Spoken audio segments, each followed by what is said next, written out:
Welcome, everybody, to Odds On, a new punting podcast by Tab Touch. You can download the Tab Touch app or head to tabtouch.com.au.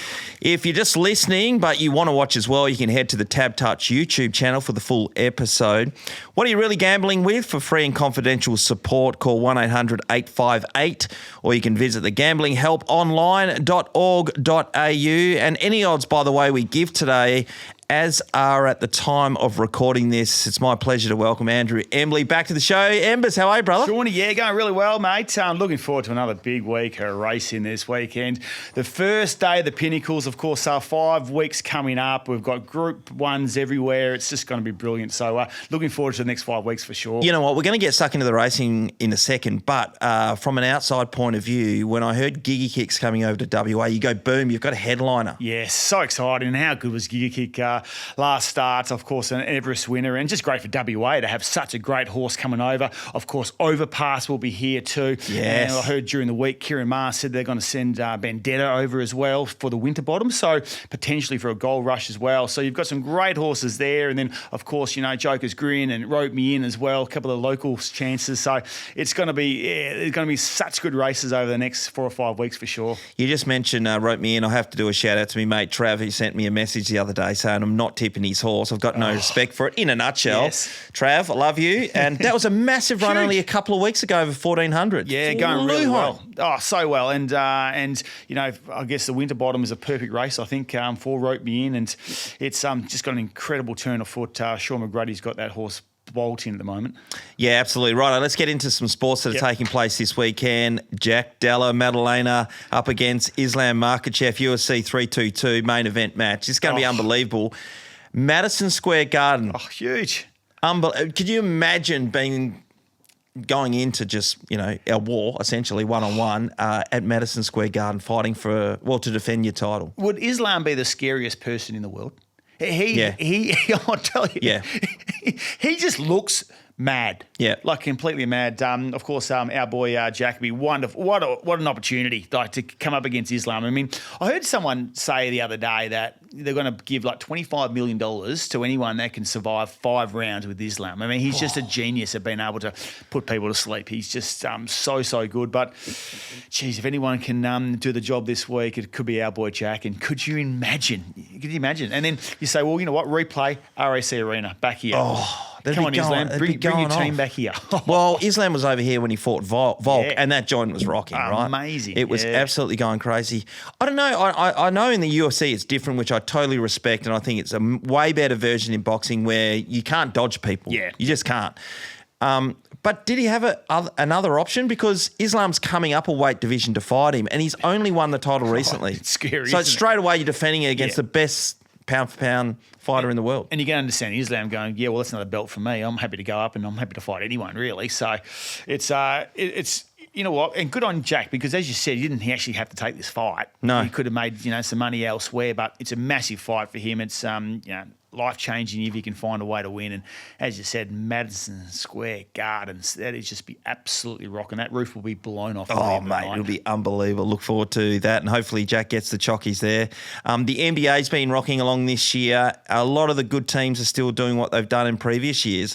The interesting one that happened during the week, I'm not sure how much you know of this, but the Dallas Mavericks. Yes. General manager Nico Harris got the arse, and he was the one who dealt Luka Doncic, because they've got off to a terrible start and the Lakers have got off to a good start. Yeah, of course, that was that trade was one of the biggest trades. I mean, it shocked it shocked the world, really. Shocked Luka. I mean, he didn't want to leave. He loved Dallas, right? So he was obviously sent packing, and then suddenly, as you said, now the general manager has been given the arse as well. So that's not great for him and not great for the club either. Oh, no doubt about it. Hey, what do you think on that? So we've all. I'm gathering we've played with guys who have been in your team. The reason why they axed him, and Nico was always talking about his professionalism in a nutshell, and it seemed like it was a real headache, and he just had enough of him. Yeah. Now it could come back to bite him on the arse, because the guys. We've dealt with players who are like that in our teams, and it's generally up to the player group to get around this person and just give him a kick in the arse and say we need more. And I think also, like, a lot of people prepare differently. Like, a lot of, guys out there, yes, by drinking piss and eating cupcakes. Well, exactly. Jeremy McGovern did it for a long time. Yeah. Might have been sent back to the waffle to pull his head in and came back a better player. But, everyone's a little bit different with their preparation. But the one thing is, like, with someone like Luke here, as you said, he just had absolute raw talent. And, you've seen players, come through the system where you go, mate, if you can just get it right, you could be anything. And we've all seen those kind of players. And, maybe you're right. Maybe they just need a little bit of persistence with him to say, mate, listen, just, keep, working on your standards because we need you. And in the end, someone said, you know what? No, I've had a gutful. This is the standards that we set and you're gone. But guess what? Now that person that made that call, he's gone. Yeah, unbelievable show over there at the moment. Yeah. The Las Vegas Grand Prix is taking place this weekend. Now, Oscar Piastri needs to get back in the mix because he hasn't made the podium in 5 races. Lando Norris has taken the lead. Lando Norris is going to win this. There's no question about this. But being in Vegas for a Grand Prix, can you imagine? Just being in Vegas, full stop. I've actually never been to America, so I'm really keen. Have you been over there? I've been to Vegas a couple of times. You in Vegas? There is a reason why I haven't gone to Vegas just yet. I'm doing myself a favour, but geez, it'll be unreal. Tell us about so what's going on with Oscar? He started the season obviously so well. Is his car letting him down? Like, why is he dropped off? Yeah, first of all, though, he's been saying that he hasn't been able to come to terms with his car in the last 5 Grand Prix. There's something that hasn't been working for him. Last weekend, he was starting to say that, I think I'm starting to get the feel of it. So there must have been some change that they did when there's a break in the middle of the F1 season. There must have been a few things that just didn't quite work out. But he's been making a few mistakes, being so eager. Yeah. Like last week, there was only a few laps in, and he saw an opportunity up on the inside, and he went so hard for it and knocked another dude out. Kimmy, can't remember Kimmy's last name. It's not Raikkonen. It was Antonelli, his name is. Yeah, okay. Knocked him, and he ended up getting a 10-second penalty. Sure. So then you have to go to the pits, hang out for 10 seconds, and that was a race blown apart, just That's like that for him. Yeah, it's. So I don't know if he's too eager at the minute. Well, that's what happens sometimes when you're under a bit of pressure. You start making those kind of mistakes. So he's obviously, the season's coming to the end really quickly, and he needs a podium finish this weekend in Vegas. He certainly does. The Women's Big Bash is going on at the moment. For the Perth Scorchers, they had a win the other day, which is good news. Beat Brisbane. Beth Mooney scored 100. If she has a good season, Lana King chips in as the best spinner in Australia, including the men, then we should be going pretty good in that. Righto, let's get over to some racing now. Look, let's talk about what happened last week. It was an interesting one because it started out with some good tips. Yes. Threw a couple of hardcore ones out there that I was so confident on, Embers, which, first of all, okay, let's just start with the first race of the day. I said a Calamari Ring and Streisand. Tick. Calamari Ring? Yeah, but when I think about it, it was a rainy day, mate. Why didn't we just throw Calamari in the water? Of course they're going to get up that last bit. It was, I find, Melbourne last Saturday, tough because of those conditions. You throw a lot of the form out the window. You start looking for some wet trackers. You do. Certain horses you think like Giga Kick, we'll maybe speak about that shortly, but you thought, that was actually, made for Giga Kick. It was his grand final, was set himself for it. Via Sistina, on a soft track like that was absolutely perfect. So certain horses, you like to back, but then there's other horses where you go, maybe they just don't handle the ground. Yeah, no doubt about it. I was looking everywhere as well, but Sabaj we threw out, which is race 2, so he won. Giga Kick, I said fresh legs on the scene, and he won. Chow Wolf was the other one coming in. Another good one. No, when Pericles hit the front, I'm thinking, I know, what an upset. Was done, and he just fought and fought. A good horse, but Chow Wolf needs speed in the race. Right? And Chow Wolf, if it's a slow run race, he just hasn't got the ability to be able to make up the ground. I think that's why we saw him went missing there for about 12 months or so. But in a race with Pride of Jenny, where there is speed in the race, he just eats it up. He gobbles it up, and his last 2 runs were absolutely outstanding. And he'll be I think Queen Elizabeth into next year's Cox Plate. I think there's a big 12 months coming up for Chow Wolf. Hey, one to remember too. If you see Chow Wolf go around before he won the 1600 metre race a couple of weeks ago, which is his first in ages, he wasn't wearing blinkers. Yeah. So just wait for Joseph Pride to chuck the blinkers on him, get him really revved up for the main hit out. Incredible that's carnival, something to note. wasn't it? Though, it always is the Melbourne Cup Carnival. Carnival, finished off in a great note. What was the highlight for you? Was there anything that stood out for you over the Carnival? Oh, I thought 10 Tyrus winning the sprint race the other day, because that's a stallion maker. Coolmore up the straight. Yeah, unbelievable. I think we were talking about that before the Coolmore. Yeah. You're 20, 30 million straight up if you win it. Yeah, because obviously, 10 Tyrus is a colt. It's a well-bred colt and was just absolutely super. And then you saw last Saturday, 10 Tyrus. So Mark Zara was on 10 Tyrus in that run. And you know what? Mark Zara for mine was, he was the story of the Carnival. Just had a nap. He's airborne at the moment.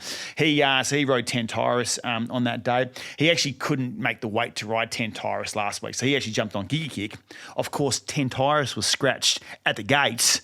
And Giga Kick went on to win that race. It was just unbelievable, wasn't it? Oh, it was huge. And again, some of those races we got to saw horses go toe-to-toe. And you mentioned Chowolf versus Pericles. Then we had Giga Kick versus Magic Time. That was huge, toe-to-toe the whole way around. Oh, it's just, and that's it. When you're seeing, the best horses in the country, that are ready to race on grand final day, compete like that, it makes, I mean, that's why we love racing so much. You love seeing the best take on the best, and results like that are just they're wonderful to watch. Here's the go though. I was really strong in the two bets.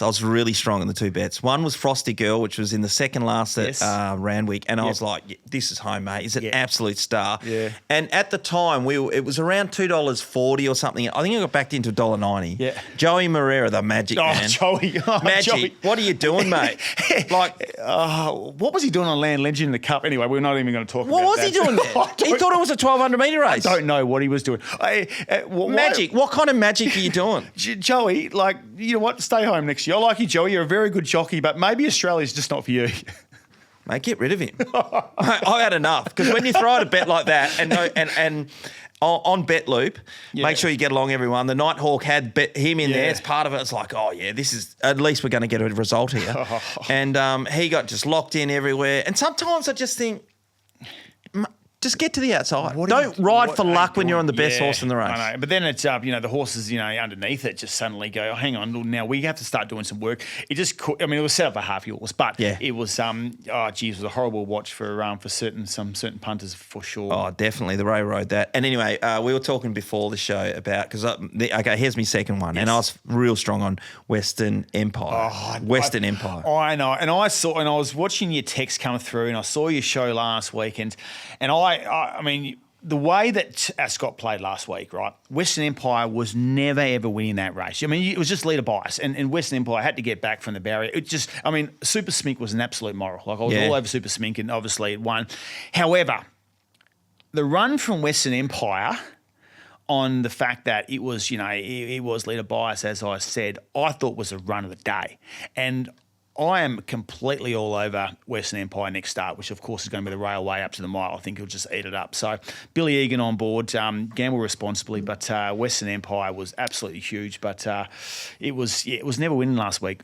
Well, we've got to have a look at make sure we check out the futures right now. So the railway stakes, that's a railway. Yeah, so railway stakes at the moment is Cosmic Crusader is a really interesting one. $4. $4, but Cosmic Crusader, let's make no mistake, it has to win the RJ Peters this week, or actually doesn't get enough points to get a start in the railway. Yeah. It's fascinating. And, we saw what that did a couple of weeks ago with that. I still am absolutely gutted with that watch with Love and War, those two Bob Peters horses going toe-to-toe, absolutely cooked each other. And then you've got Grant and Alana Williams, who, of course, trained Watch Me Rock. They must have been watching that race unfold going, this could not be set up any better for Watch Me Rock. And then, of course, Pike just gobbles them both up, and I'm just thinking, I cannot believe what I just saw. But Cosmic Crusader, $1.50 this week, should win the RJ Peters and should get a start in the railway. But, right now, hasn't got a start in it. I think, I'll get... Here we go. Let's have a look at this. So, Cosmic Crusader, let's presume it wins. Yep. It's a $4 at the moment. Yeah. It'll tighten if it wins on the weekend. Sure. You would think so. So Watch Me Rocks is $4.80. Western Empire's at $7. Super Smicks at $7. We've got Austin Penko coming over. Rope them in, whether it goes to $1,600. I'm not sure if Wolfie would try that. It did rock at home in that race. Yeah, it did. Carrying 60. It did. But do they just set up for the winter bottom? But it's going to be hard for us WA trainers to set their horses for the winter bottom, knowing who they're coming up against. Overpass, Gear Kick, Bandetta. Like it's You're right. And right. this is the tough thing too. So like generally, like I don't know. Like Super Smick is going to run in the Winterbottom, will run in the Northerly, and probably come back to the Gold Rush. Well, like they're 3 Group 1 races, but what race are they targeting? Like in over in Victoria, they target. There's a certain race they're targeting. Like this is 3 grand finals. You can't actually be at your absolute peak for all 3 of those races. So, you're going to have to sort of get some stable mail about where these horses are at their absolute best to win a particular race, because you can't win all 3.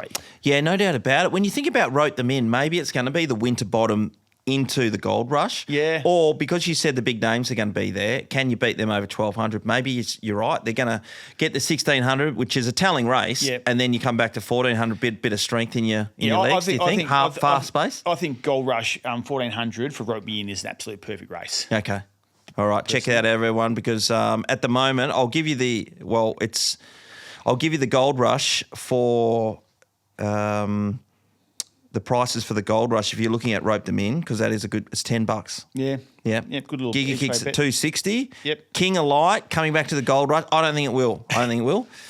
Joker's Grin, $8. Super Sminks at $9. Rope Them In. Western Empire, who won it last year, at $10. Yeah. That's it's set weights, isn't it? It's like 50. Yeah. So that'll wait for age. Get in quite light, won't it? So, Mate, but the Western Empire is going to obviously go to probably running all 3. We'll go Railway Stakes into a Northerly. Yep. And then could come back for 1,400 for the Gold Rush, which Super Smink will do as well. I just think it's going to go Railway Stakes, then Gold Rush. I don't reckon it'll go. I think they're the 2 for him. Yeah. Unless he's absolutely flying, they go, you know what? Well, let's just see if we can get another Group 1. Is Gold Rush a Group 1? I don't think it is actually. No, it's not. It's really 1.5. Yeah, it's good money though. Okay. So we're about to get into the weekend's mail, but during the week and last week, you had a few winners. I didn't get a text message saying get on at all. Who? We've got a punting text. We've got a punting group, and I've just gone over this. And at no stage did you throw out to the boys that your horse was running around and it had a jet engine up its ass, mate. Come on. Come on, we're doing this. We're in it together. The in-laws at the moment, their stable Cape Fall thoroughbreds are going really well. They're having some good winners. They Hobart West last Saturday was huge. It was. The punters absolutely came for it in race 2. I think they backed it in from $9. When you say the punters, is that? Yeah, well, there was certain people that might have had a little bit of a lick at the ice cream for that one. That was big, and got a nice 2-darn hot filly as well that ran on Wednesday. Her name is Hot and High, so she's 2 from 2 at the moment, and she looks like she's above average. So, it's things are looking okay at the moment. Well, mate, and once again, fair dinkum. We're a team here. Fair dinkum. If I gave you a tip for every single time my wife's horses ran, we'd be in a bit of strife, I reckon. We'd be down a bit. Yeah. Right, let's go over to Caulfield to kick things off, mate. There is a couple that we need to have a quick look at. Yes. I was actually taken by the first race at Caulfield. Yeah, I haven't actually had a really good look at Caulfield this week. I've sort of, to be honest with you, I've gone, you know what, the Spring Carnival's done. Okay. But you know what, let's have a chat about throw in your first one, yes. Yeah, I'm going to throw the first one. Throw in the first one, and then we'll have a look at the Group 1 CF4 stakes. Okay. The first one I'm throwing... So I always back this horse called Just Like Gabby. Yep. And it's a mad sprinter. And it's out of a horse called Loving Gabby in Pierrata. Yes, of course. Loving Gabby, very good. A freak. Yep.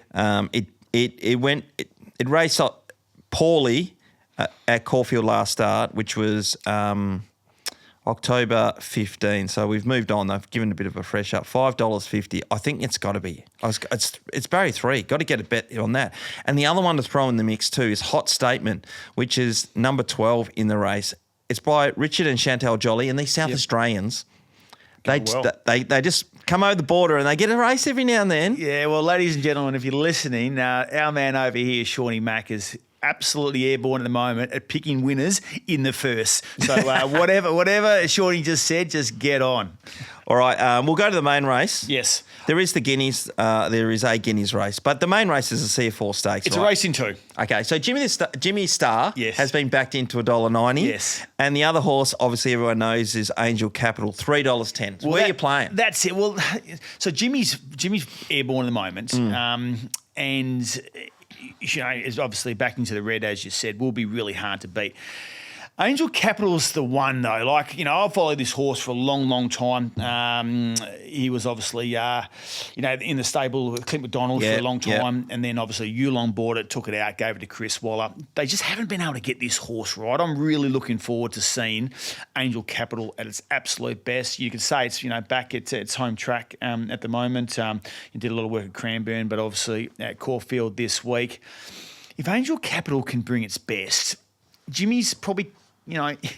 Is Jimmy coming to the end of its campaign? Like, is Angel Capital primed? Is Chris Waller just done it again? Just been able to, get his horse ready for grand final day to produce its absolute best? I'm always on the fence. Come on, make a statement. I'm on the fence of this one. I'm Get off the fence. All right, I'm gonna go Angel Capital. Yeah, I'm right behind you here.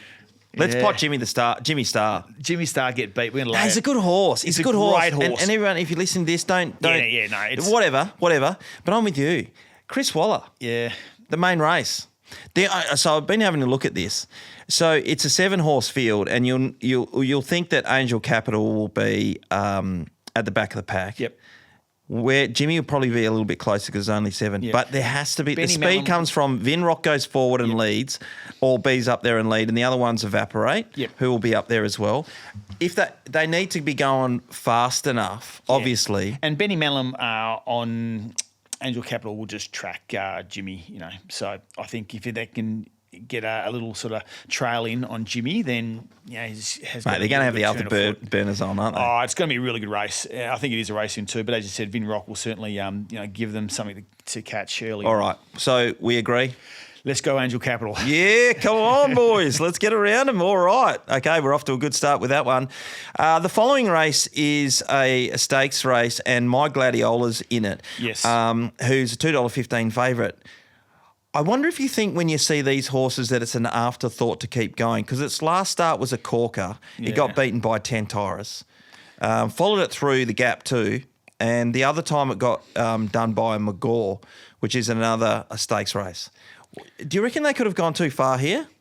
Well, this is what sort of happens a little bit. You sort of start, not necessarily chasing your tail, but you have some races that you set yourself for. You don't quite get the job done. Of course, as you said, beaten by Tantaurus, and we know how airborne that horse is at the moment. But you go, you would say that this is certainly the last run for Gladiola in this prep before they tip it out. So it's had a couple of good seconds, as you said. Its last 4 starts have been solid. So I think it just needs to win. Okay. And I think it does. Just have a look at the field. I think it's a winnable race for it. Yeah, absolutely at its best. At its best. Right. I'm going to give you another one. Yep. It's coming from the pie stand. Surf's up. Yeah. $13, everyone. Right now on Tap Touch, $13. It's going to be scraping the outside fence. So it's going to have white paint on it as it goes down the outside. Yeah, because you would think, hopefully, at Caulfield, as the day gets on, they just come a bit wider. Yes.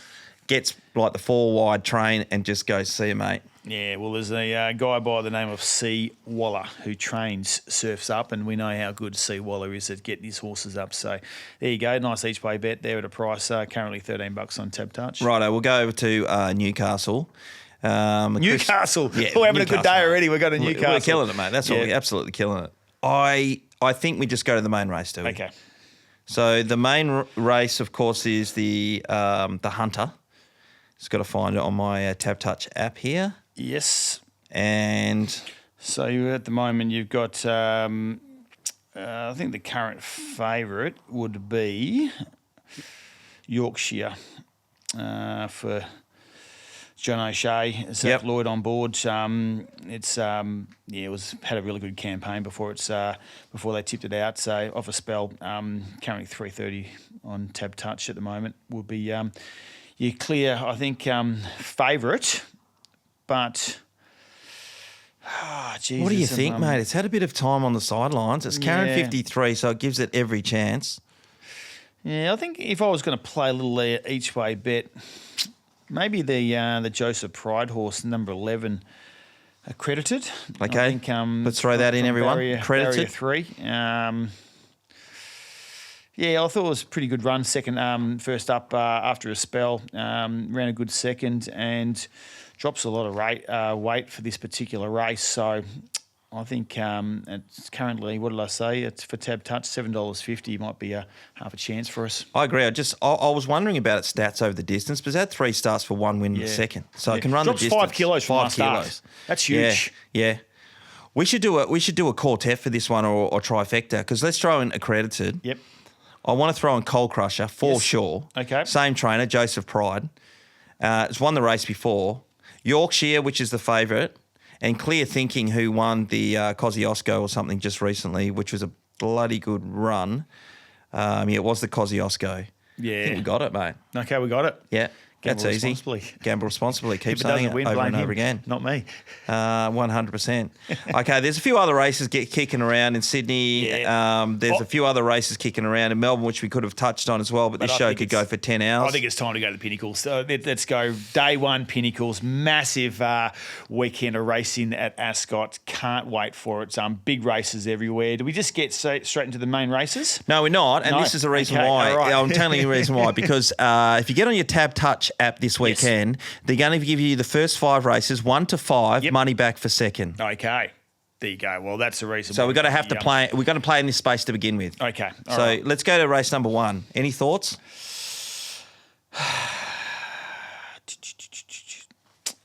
Lady Boss Yep. in race 1 would be hard to beat. Okay, so we're going to go money back, either take Lady Boss or 13 Reconnaissance.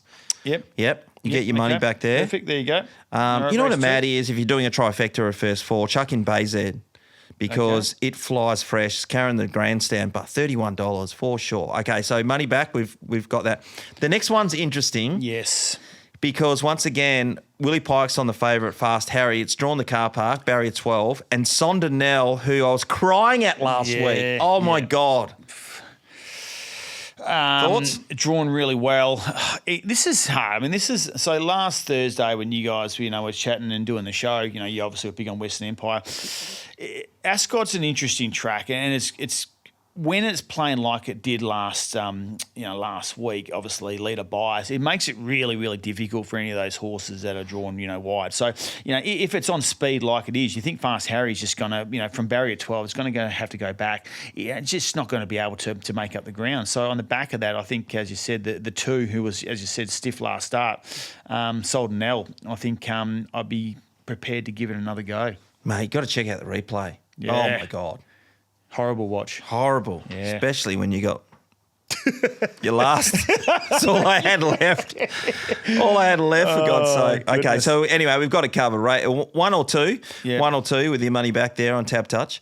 Race 3 is a tough one, but I'm looking at it and I just go, if all else fails, you go pikey, don't you? Yeah, but it's drawn like 17. This is again like, if they're not making ground, then it's going to be really difficult to be able to win from there. It's a really good point. I don't know. I've got to see the speed map, Look at me talking like I would know shit.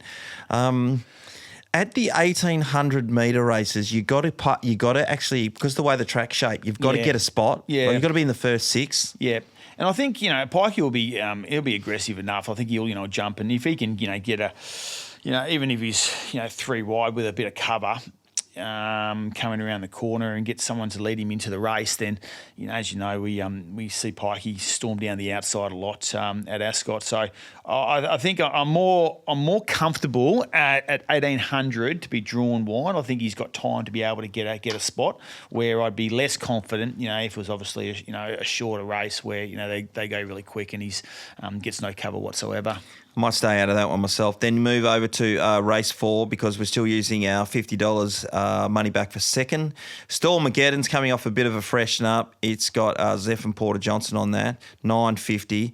B Bardo was a great win last start. Yes, very good. It was a great, Yep. but again, that's a wide one. Yeah. But Asphalt's the horse that's been in it's just red hot at the form, moment, hasn't it? Yeah, it's probably hard to go past that at the moment. So it's Brad Parnham on board. He's got some good rides this weekend, Brady Parnham. So I think right now I'd be happy to take Asphalt. Yep. Okay, let's go with that then. Moving to the last one where the money back is in play, and there's some good sprinters in here. Simon Miller's turned up with 3 at the moment. Prospector's Pick, first up, goes like a bomb. Yep. Brave Strike's paying 41. Rocking Gem, which is a good horse, it's paying 21. But let's just go, Black Aura's home here. Yeah, Black Aura just wins, doesn't it? Over the top. Yep. Mate, I had it in a bloody last leg multi too, 2 weeks ago, over 1,000 metres. Yeah, ran 30. Oh, yeah. Oh, no. Yeah. That hurts. I think Black Aura is one of the better bets of the day, by the way. Okay, there you go. Heard it first here. Yep. Joker's Grin, do you have that? Can anyone beat Joker's Grin? Yeah, so I think Joker's Grin will be I think really suited to the 1100. First Barrier up was 9. It's going to be three wide. Is it going to have cover though? So I've had a little look, and I don't think. So last week we saw, it was on speed. I think it's going to be a bit more fairer this week. Just having a look at the conditions. The southwester does hit a little bit in the afternoon. Yeah. So on the back of that, I'm actually not as and we'll find out on Saturday here what it's doing. But I do think they will be sweeping. Yeah. But do you think? I see the horse being three wide by itself. Yeah. Do you think that's okay? Just having, I think it'll have to, unless it just goes to the back and just gets some cover and then just, gets in a line coming around the corner and hopefully gets a little bit of cover and then just goes bang. The other one that I really do like, and if it is on speed, Oscar's Fortune was huge first up and after spending a bit of time over in the east where he just didn't find his best, but he's back with Dion at the moment. I thought he was super first up, and Willie Pike sticks. Mate, they'll have something to catch with Oscar's Fortune. All right, well, let's go. Here's a trifecta then, because we're going to throw in Repossession. That's going to run a mighty race. I'll beat your ass on that, $7.50. There's Joker's Grin, Oscar's Fortune, and Repossession as your trifecta. The Jungle Miss listed event, it always starts off the Mares Series over 1,200 metres. London Image is a favourite at $3. Then we've got Taropa, which I thought would be a good chance last start. Yeah. I've got to go back and have a look at that one. My mate's horse, Chalima, I always get behind Chalima. Yep. Tough to catch, but she ran third. Sensation. Dracana, Bob Peters. Yes. Good horse. Yes. Yorga Pride, Willie Pike on. Yeah, some good chances everywhere here. It's actually not a bad race, the way it's set up.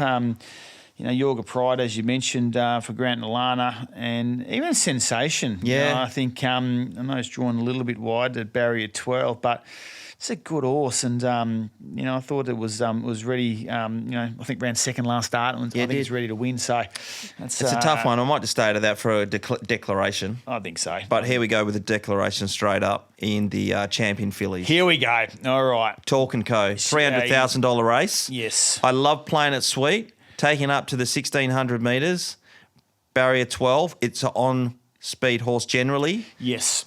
Talk and Co for me. What do you think? So I totally agree with you. I think Talk and Co's a really, really nice filly. Interesting to see. So there's the Champions Fillies, and we'll obviously talk about the Placid Arc next. So choice of what race that she went to. The fact that she's gone to the Champions Fillies, as you said, would suggest that she's building towards a northerly. I think she'll if she wins this race, which I think she does, then she's up to 1,800, and we know that 3-year-olds in the past have had a really good record in the northerly.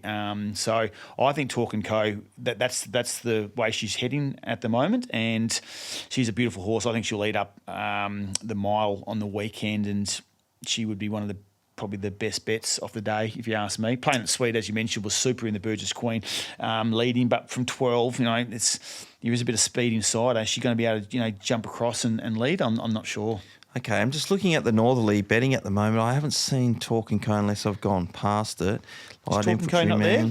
No, I reckon that's the way that they're heading. Okay, yeah, I like your thinking. Because otherwise, I think there's a $500,000 race in the next, which is the Placid Arc, and I think Talk and Co started in the Placid Arc would probably be favourite as well. Yep. It'll be so we're going to the Placid Arc now. So we're giving you the winner of the Champions Fillies. Okay. Boom, Talk and Co. So Luana Miss, yes, is a mad Really good sprinter. Has it raced over 1,200 metres before? No, it has not. So Luana Miss has shown a really good turn of foot from the back of the field over the last few starts. So last start in the prelude, she followed Yes Queen everywhere. Yes Queen looked like she was travelling around the corner, but then if you saw what was happening behind her, Luana Miss was just like she was airborne, and you saw that at 400, you go, oh goodness, you just don't want to be on any other horse right now than Luana Miss, and she just stormed home to win. She's drawn really well, but she won't have a Yes Queen to follow in this particular race. So I do think she deserves to be. She's $1.90 favourite at the moment on Tab Touch. She deserves to be favourite. I think the other horse obviously will go forward. Will be Schnitzel Latte. So from Barrier 2 as well. And again, we don't know how the track is playing. So for mine, Yes Queen, you certainly won't be backing that at the moment. However, if they are swooping, you would expect that Yes Queen will go back and be coming home and hitting the line well. So, at the moment, Luana Miss is the one to beat. But, of course, I would like to see Yes Queen win. It's going to be huge race, massive race. When you've got a massive race like this and a lot on the line, over 1,200 metres, it's going to be a 3-wide train for sure. Yep.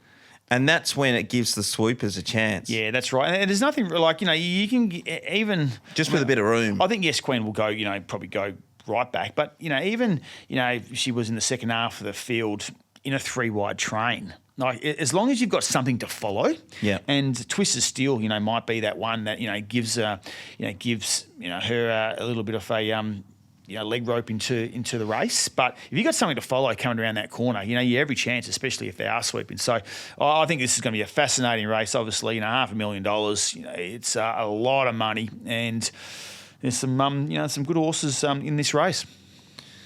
Okay. So, but we're not declaring Luana. No. But Luana Miss is certainly the horse to beat at the moment on the back of her last 2 starts. Okay, so then we move to the last race of the day, which is the RJ Peters. So qualification for the Railway Stakes, and it's Cosmic Crusader at the moment, $1.60.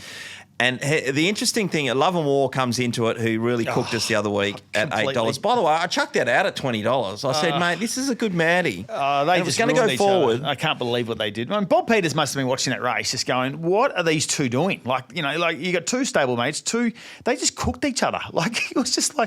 It was a horrible, horrible watch for those of us that were on Cosmic Crusader. The one that makes it interesting, obviously, is Willie Pike in the last, which everyone in Australia will get around, because Storyville is a really good horse. And he's got barrier 1, so he just tracks them the whole way. He just tracks them, and there's one thing about Willie. He knows exactly what to do. And he's tracking Cosmic Crusader everywhere. Love and War will probably jump to the front like it did. Cosmic Crusader is not going to do what it did and try to Well, maybe it leads, because when it was a few months ago when it became the favourite to the Railway Stakes, it was just leading and just saying see you later. Yeah, and again we're just going to find out what the track's doing. If the track is if they're swooping, you don't want it to lead, because I just don't think if they are coming from the back, I know Cosmic Crusader is a really good horse, but to lead and win the last of the day at 1,600, you are super horse if you can do that. So I'd like Cosmic Crusader to get a bit of cover. Vulnerable. He's suggesting. Well, this is the thing. Cosmic Crusader is the favourite for the Railway Stakes next week, and if it doesn't win, it doesn't actually even get a start in the race. Yeah, true. So it's fascinating. I still think it should be too good and should be winning. I agree with that. And it'll be interesting if they go to the front. And I totally agree in the last race at Ascot when the wind's in, because it's southwesterly by then. Yes. And I looked at going, next time, like last week we didn't do this. We didn't look at the wind report because we'd have known it was an easterly all day long and pretty light. It's 12 knots south-southwester at the moment at 5 o'clock in the afternoon. Yeah, that will just be our thing from now on. We don't back front runners. Yep. Other than this week, we'll give Cosmic Crusader the tick of approval. Gamble responsibly, but it's going to be great. Hey, let's do some quaddie numbers. What do you reckon? Yeah, let's go. We want to win it. Okay, so first leg of the quaddie, right? It's race 6, is it? Race 7. Race 7, first leg of the quaddie. We're going to get numbers 3, 5, 9, 12. Okay, London's Image, Taropa. 9 is Dracana. Yes, you like Jacana? Yeah. Yep. Well, yeah, I do actually. $13 in Yorga Pride. Okay. Yep, okay. Second leg, 1-2-10, going quite skinny. Talk and Co. playing it sweet. And 10 is Our Girl Can Run. Yeah. And she'll have a heart attack at about the 1400. Yeah, well, I do. I've got a few horses with Mitchie Pateman, and I do like. Good fella. He's a good lad, Mitchie, and I do like this girl. She'll just jump on the bunny and just run, and if it's leader bias like it was last week, she'll certainly give something to catch. So, but Talk and Co for mine should be just winning that. I'd be almost happy to have Talk and Co out by itself in that second leg. Third leg, 4, 11, 12, 13. That's race 9. Okay, so that is the Placid Aqua. So we're going with Twisted Steel. Yes. We're going with Rostislav. Yes. Oh, that's a good Maddie. Luana Miss, Yes. of course, favourite. Schnitzel Latte, number 12. Yes. And yes, Number 13. Queen, number 13. Yes, Good Queen. number. Yeah, so got a few there. It'd be nice if Queen could get up for us at $15 at the moment for Tap Yes, Touch, Queen which will be could be saying. good. And final leg, 2, 3, 11. Okay, let's start with 3, which is Cosmic Crusader. Yeah, no Yes. problem. 11 is Storyville. Storyville, again, because Yep. Willie Pike's going to be on it. He's going to get the gun run. Yes. Number 2 is Zip Away. Yes. As a mad outsider at $34 at the moment on Tab Touch. Zipaway hasn't won for Thoughts? Zipaway has not won for 2 years. Since Jesus was playing for Bethlehem. And I'll tell you why I like Zipaway. I think Zipaway's been a very good horse. Won almost $800,000. As a 3-year-old in particular, was super. As you said, probably hasn't found its best. But I did hear Neville Parnham talking during the week, and they asked him how Zipaway was travelling, and Neville Parnham, a very good trainer. And again, we talk about, I'm not saying he's Chris Waller, but Chris Waller got a genius at getting his horses ready for grand final day. This guy, Neville Parnham, does as well. And he just said, listen, it's going as good as it's been going for the last couple of years, and it might be worth an each way bet. So you know what? If that's good enough for Neville, that's good enough for me. So we're throwing Zipaway in our quaddie. I like it, mate. We're not looking for a $100 payout. We're looking for the big dollars. I love it. Okay, we've had an absolute corker there. Best bet of the day, I'm going to throw mine out. I'm going with Talk and Co. Across Australia is my best bet of the day. Yeah, probably hard to go against that. I think should be winning, and I will stick with you with that. Otherwise, I think Cosmic Crusader will be really hard to beat in the last at Ascot. All right, everyone, make sure you check out BetLoop, the new racing punting addition to the Tab Touch app where punters can share bets and follow others. The Nighthawk will have one up via the weekend.